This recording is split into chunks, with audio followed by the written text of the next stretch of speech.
Ay guys, kasi si nanay, hindi niya na naharap yung kanyang sarili. Tatalian natin guys. Tapos, bababa kami ni nanay. Oh! Ano naman? Ano naman tali? Ano na naman tali? Dito, lawad ka dito na. Dito tayo na sa ano. Hawak daw na. Dito tayo na. Madilim dyan. Uy, nauna nang lumabas. Naunang nalabas. Utol. Ay, ako yan sanay. Yan guys, for today's video guys. Paalis nga pala ngayon si nanay. Uuwi siya ng Kamuning. Pero guys, mamaya konti pa yan siya aalis kasi maliligo pa, magpe-prepare pa. Dapat pala na yung ano mo na ganyan. So, hindi natin si nanay. Hindi bisa nung takapaganda, wala may nagapansin sa atin. Ha? Wala may nagapansin. Malay mo yung mga padaan-daan diyan, hindi ka nga matipuhan. Ay naku. Tapos nay, swertihin ka pa. Sana swertihin. Uy. Nakakali ka na. Let's go! Mag-alis tayo nila nanay. Ano ba yung ginagawa? Nakakali ka na. Anay nga. Bakit nga bukol-bukol dito, nay? May ano ako, may aring po, may ano dito, ano na nga. Pimples? Oo, dito. Mga ginalagyan ako na. Ito guys, yan. Dapat nay, lagi ka nagtatali para mabilis sumaba ang iyong buhok. Tara na, alis na tayo. Mamasyal kami guys, nila nanay doon sa labas. Nay, let's go! Alam niyo bang maganda na yung sa harap namin guys. Panood pa. Ha? Panood, ayaw mali. Tanggal na yung ano. Dito na naman tayo nakakasawa sa taas ng bahay. Malinis na. Tanggal na yung mga kubo-kubong mga maliliit dyan sa harap ng bahay. Tara. Wala dito guys yung bossing namin eh. Nag-jogging.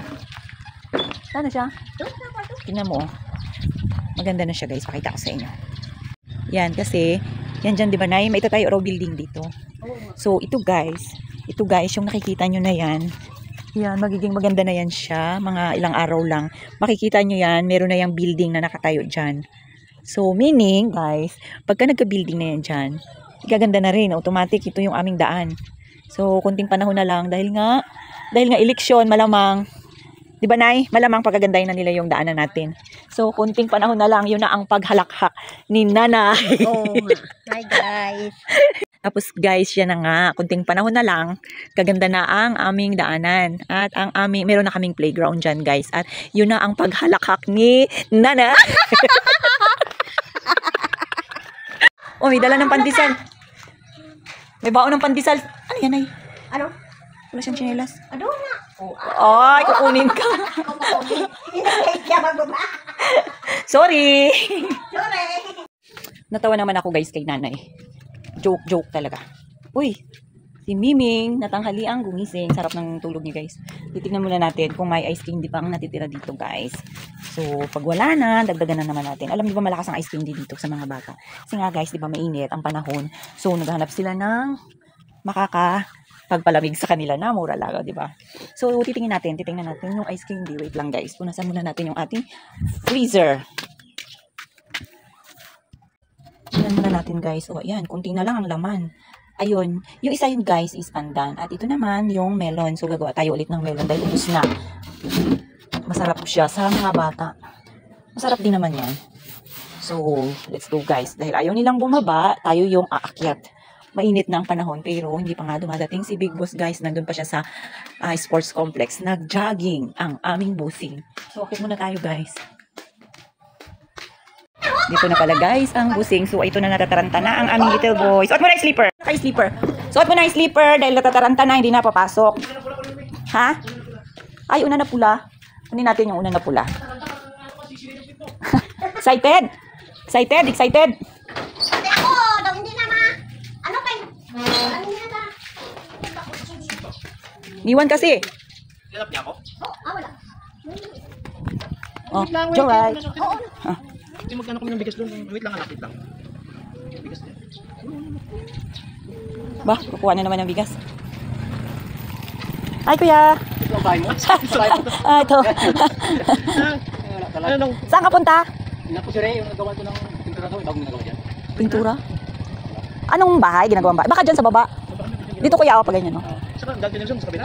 Tumawag kabila, kalap ko doon. Hindi lang po yung sa pupin. Kabila. Asyal. Asyal. Nataranta pagkakarinig ng motor. Ayun lang. Ako yung payuan. Ano ka na ngayon? Yan ang ikot lang. Kuya, dyan kuya banda sa may baba. Tingnan mo. Bye-bye. Dali, alika. Ay, babay na lang. Kunin din nanay. Kasi nasa ako nakahawak na dito. Ay, susunod ko kunin ko ba? Kuya, dito oh. Meron kuya. Dito sa kabila. Bye-bye. Sabi ko ba, dati, gaganyan dyan. Wow, dumap ba? Ano, Nay? Gaganyan dyan. Kasi ako, dalasa. Somsom! Kita ka na naman sa camera namin. Oh, walang maingay. Parang tahimik yung umaga.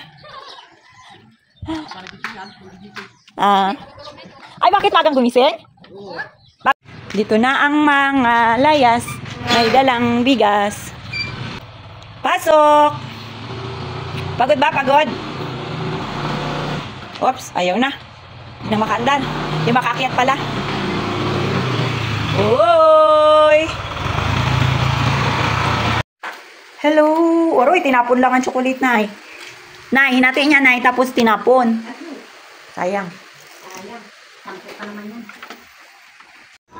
Ito na? Huwag lang sa akin, pati ikaw rin. Bakit pati ako? Ano pa? Yan. Ikot-ikot mo. Okay. Hanggang.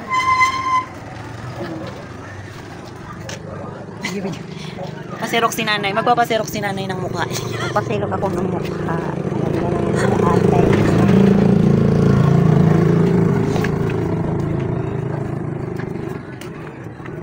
Charot lang yun guys ni Nanay. Nandito kami sa labas ngayon kasi magpapaserox po kami ni Nanay guys ng mga dokumento na ipapasa namin doon sa basta may papasahan kami guys ni Nanay. Tapos sakto na rin na sumabay na siya sa akin para pumunta po dito sa labasan sa kalsada kasi guys dito siya mag-aabang pauwi doon sa kanila sa Kamuning. So sabi ko sa kanya samahan niyo muna ako magpa-Xerox dito para may kakwentuhan ako.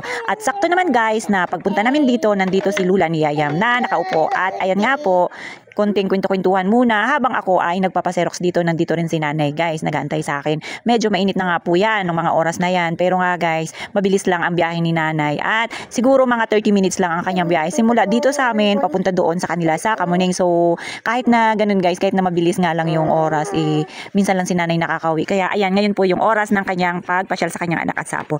Hindi na nga po yan siya nagdala dyan ng kanyang damit or bihisan. Gawa na meron din po siya doon sa kanila sa bahay ng kanyang anak. At sabi niya nga po, uwi naman din daw siya kaagad, babalik din siya kaagad dito. Kaya hindi na siya nagdala. At kung inyong tatanungin guys, kung bakit nandito si Lula, malapit lang po yung bahay nila, dyan lang, kapitbahay lang to guys. Dito lang po ito sa harap ng elementary school dito sa lugar namin. Kaya ayan, super lapit nga lang po.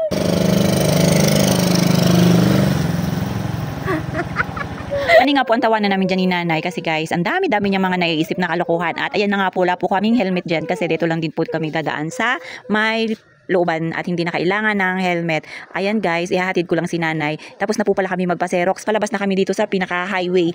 Yan, dito ko lang po yan siya ihahatid sa kanto para dito na rin siya mag-aabang ng shuttle na sasakayan niya papunta doon sa kanila. Ihinto ko lang po yan siya dito kasi po tayo ibabalik na ulit sa bahay dahil si Bulinggit lang doon, si Yayam lang doon guys at ang kanyang tatay ang naiwan doon. So let's go! Babalik din po kasi si Nanay mamaya or bukas dahil may ihahatid lang siya para sa kanyang apo na gagamitin. Dahil busog na. Busog na. Pag magkain ng munggo. Ang ulam munggo. Higa-higa na. Oras na ng pahinga guys at kami nakapananghalian na. Thank you very much for watching everyone. See you ulit sa susunod na video. Bye-bye.